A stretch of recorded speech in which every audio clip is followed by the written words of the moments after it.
Bars is back. Sam Ant. Oh God. What's up with? Attention all my business owners, if you would like to advertise your business right before each video that we do here on Hip Hop News Uncensored, make sure you email us right now, advertise@hiphopun.com, advertise@hiphopun.com, ask about our holiday specials. Uncensored is the vibe, so subscribe. Hip Hop Uncensored is the vibe, so subscribe.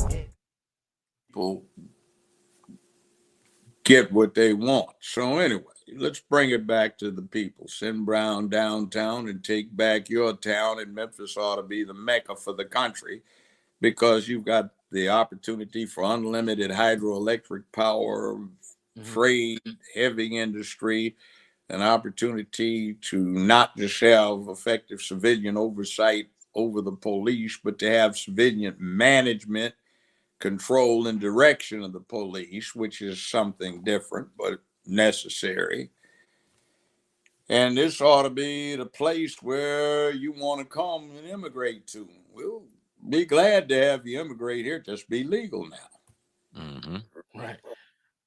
Yeah, now a lot of people, I seen like a list somebody put out, and they put out a list to say like one of the places in America that you really shouldn't visit right now is like Memphis. That was one of the top places because of the crime rate on there. How do you feel about that? And what would you do? Well, Yeah.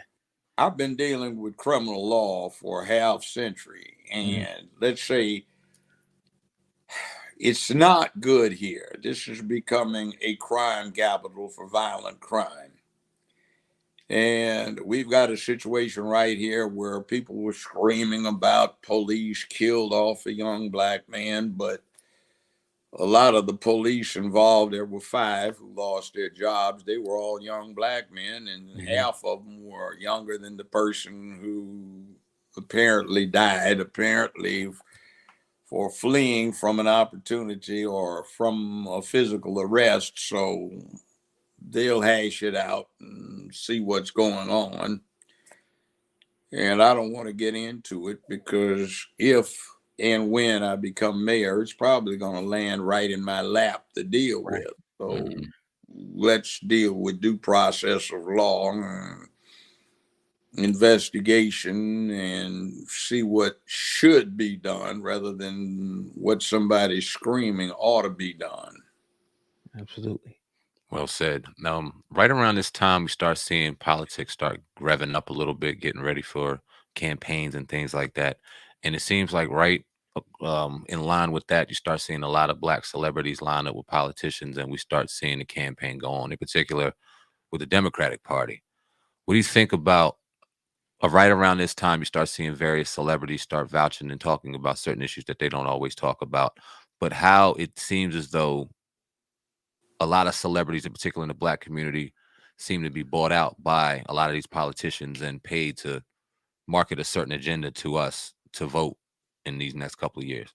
Well, it's not so much that they've been bought off by the politicians as the same people that have bought off the politicians control the purse strings with some of the celebrities.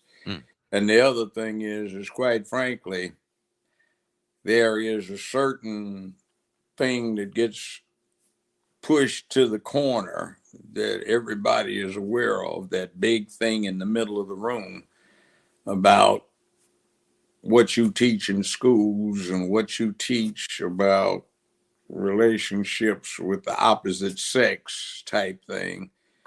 And although I say get your freak on in your bedroom, sometimes when you start trying to get outside of that bedroom and recruit or groom, you have a problem with the rest of the people. And I think a lot of folk are getting tired of having to put up with that and not being able to deal with it. There's another problem too, which you bring these celebrities in with. And that's if this side says it, then you're supposed to listen to it. If the other side says it, then forget the First Amendment and freedom of speech. We're going to make sure that you don't get a chance to hear it.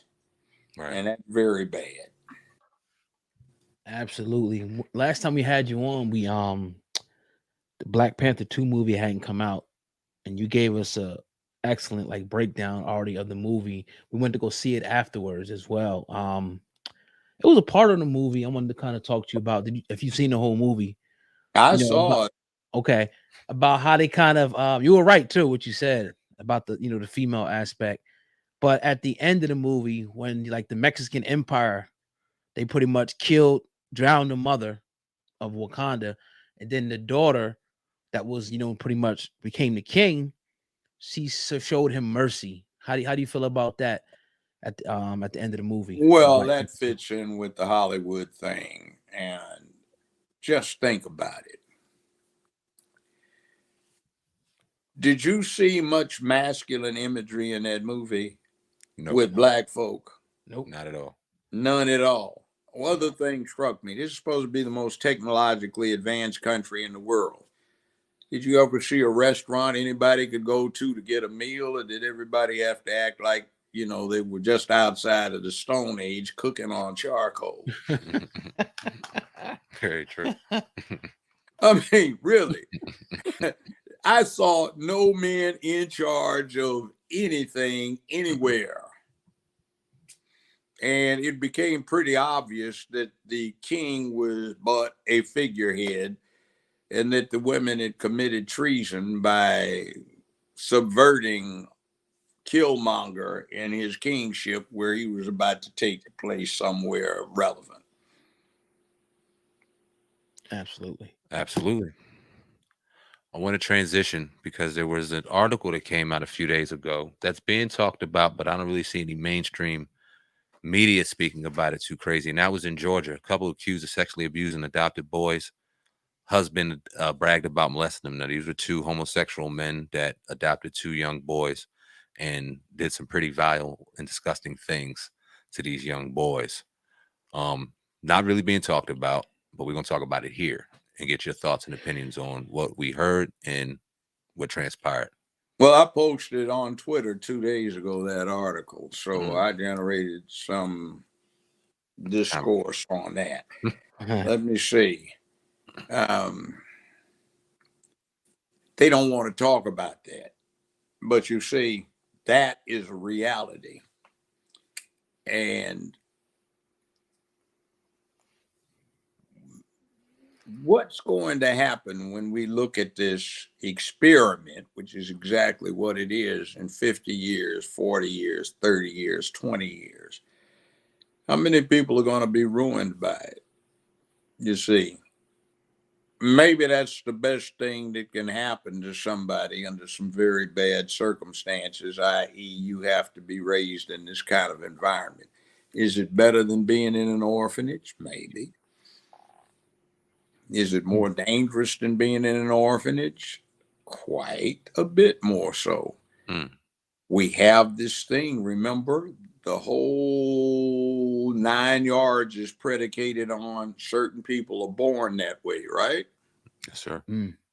If they are born that way, why do they need to engage in such recruitment/grooming efforts? Steep. See, one of the bad things about propaganda is that if you tell it long enough and loud enough your point, even if it's an outright lie, people will believe it. That doesn't make it true. And the other thing is that tell it long enough and loud enough doesn't just go to the listener, it goes to the person who's telling the lie. They start believing it also.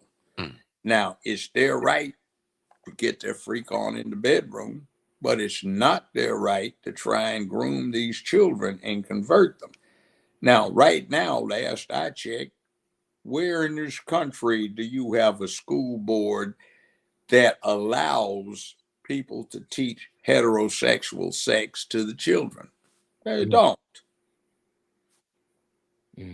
So what about the other way? And exactly why are you doing that? All you got to do is say, hey, that's your thing, but why do you have to break it down like you're recruiting? I look at it and it says to me, oh, wow, they're trying to seduce and recruit. So what's going on? Is anybody not getting this point? And see, other point too,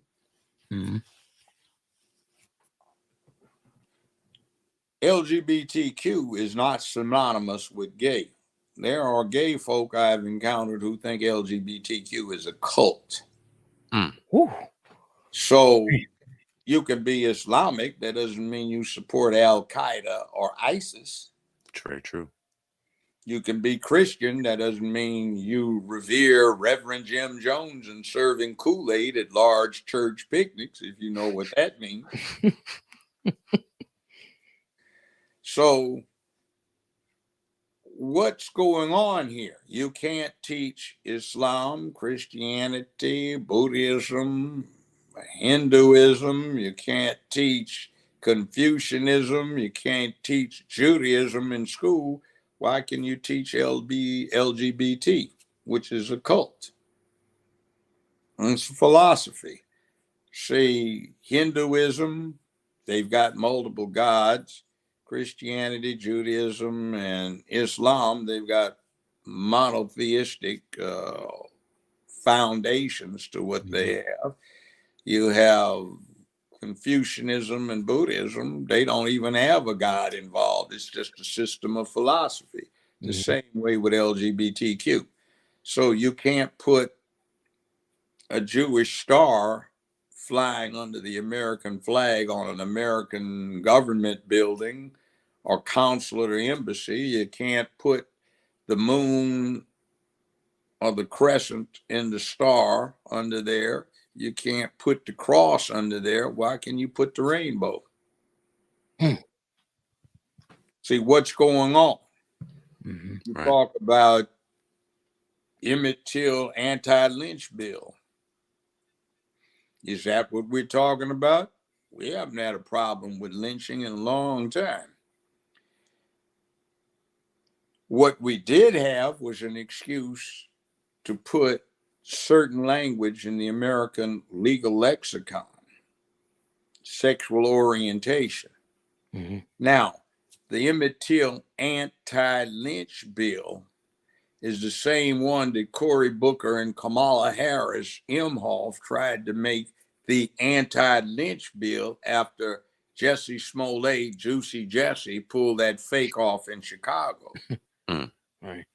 That Conyers introduced in 1997 that couldn't get out of committee or off the table. And what does it do? Well, what do you call a lynching? That's where a mob goes out and lynches somebody and they hang him or kill him or burn him at the stake or something. They murder somebody. Well, guess what? The way the law is written now, you don't need a mob. It can be one person. Guess what? You don't have to have anybody killed. It can be somebody who's kidnapped or beaten. And let's suppose that an individual is broken up with his girlfriend, wife, or whatever, and he's out drinking at a club, and there's Miss Hot Thing, and she's got on a low-cut dress, big at the top, hoop earrings, all coiffed out and made up, and they get to dancing, and they're drinking, and they get to exchanging spit on the floor or at the table. And then the guy notices that this thing has a hard on. He busts it in the jaw, breaks his jaw, sprains it, knocks a tooth loose, splits a lip. Guess what? That's now lynching under federal law.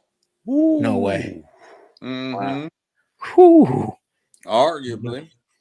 So what did they do? Did they protect black folk? By the way, Tuskegee Institute, not to be confused with the Tuskegee experiment, but Tuskegee Institute, one of the primary and original historical black colleges and universities, had been conducting an ongoing survey on lynching for 100-some years. In their estimation, the last lynching occurred in 1963. What it involved was down in Mississippi, where those 2 white demonstrators and 1 black one got lynched. So there hasn't been one since 1963 that qualified as a lynching using the American legal lexicon. Now, down on the southern border, some of those Mexican cartels are hanging people from trees, but that's mob gang organized crime violence. It's not classic lynching. And by the way, half as many black folk that have been lynched in the country's history. You have white folk lynched, but you know where you get them from? Where? Watch a Turner movie channel movie, 1930, 1940. Boys, I'm sheriff here, and we ain't gonna hang nobody till they get a fair trial. We gonna give them fair trial before we hang him. Now back off before I have to take one of you varmints and do something to him. Wow. So what exactly did we accomplish when we said Emmett Till anti-lynch bill? Steve, man. Right. See, it's a problem, but what are we really getting? Because we go to the cliche catchwords. Right. And then we have another thing. We've got an amplification of the war between the sexes. That's been going on since Alley-Oop was in a cave down in the southern tip of South Africa, all the way up to when they got into the frozen ice ages in Europe. There's been a man-woman war going on, but it's kind of friendly. And everybody understands. But now it's been turned into a thing where it's all encompassing. And unfortunately, the boys don't get man training when they ought to. So they don't grow up acting right. Facts. The women don't get protected.